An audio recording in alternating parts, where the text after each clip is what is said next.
భద్రాచలం గ్రామ పంచాయతీ సర్పంచ్ పదవికి కాంగ్రెస్ పార్టీ తరపున ఆదివాసీ నాయకుడు పూనెం కృష్ణదొర నామినేషన్ దాఖలు చేశారు. నామినేషన్ కేంద్రం వద్ద పార్టీ శ్రేణులు భారీగా తరలివచ్చి హర్షాతిరేకాల మధ్య ఆయన్ను ఆహ్వానించడం విశేషం.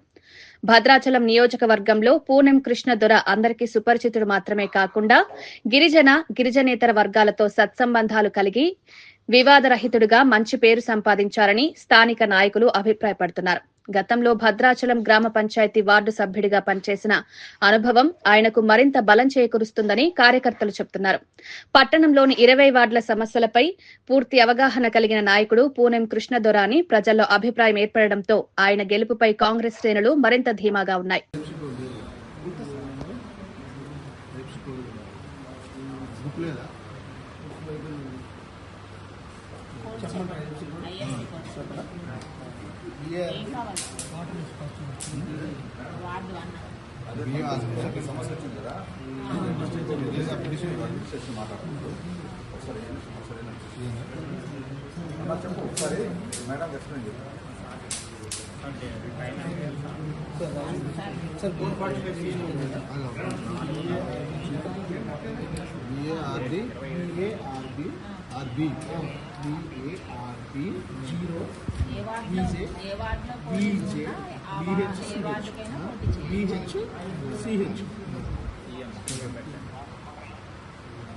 సార్ అర్థం కాలేదు సార్.